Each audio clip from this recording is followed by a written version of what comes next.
بسم الله الرحمن الرحيم. وما لي لا أعبد الذي فطرني وإليه ترجعون. أأتخذ من دونه آلهة إن يردني الرحمن بضر لا تغن عني شفاعتهم شيئا ولا ينقذون. إني إذا لفي ضلال مبين. إني آمنت بربكم فاسمعون. قيل ادخل الجنة قال يا ليت قومي يعلمون. بما غفر لي ربي وجعلني من المكرمين. وما أنزلنا على قومه من بعده من جند من السماء وما كنا منزلين.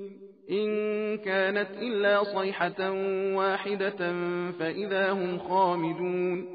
يا حسرة على العباد ما يأتيهم من رسول إلا كانوا به يستهزئون. ألم يروا كم أهلكنا قبلهم من القرون أنهم إليهم لا يرجعون. وإن كل لما جميع لدينا محضرون. وآية لهم الأرض الميتة أحييناها وأخرجنا منها حبا فمنه يأكلون. وجعلنا فيها جنات من نخيل وأعناب وفجرنا فيها من العيون ليأكلوا من ثمره وما عملته أيديهم أفلا يشكرون.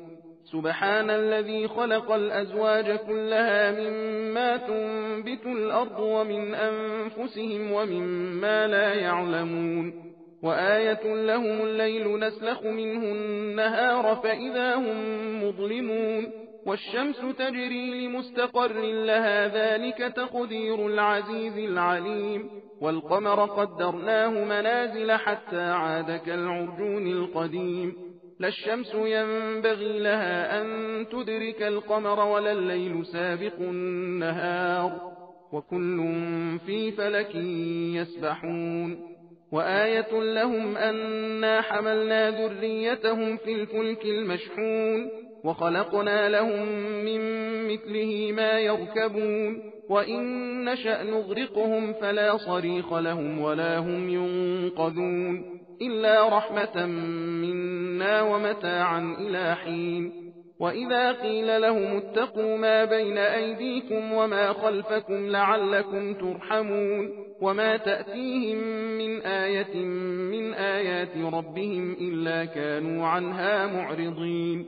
وإذا قيل لهم أنفقوا مما رزقكم الله قال الذين كفروا للذين آمنوا أنطعم من لو يشاء الله أطعمه إن أنتم إلا في ضلال مبين.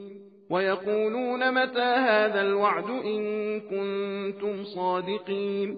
ما ينظرون إلا صيحة واحدة تأخذهم وهم يخصمون. सबील कुरान हिदायत का रास्ता।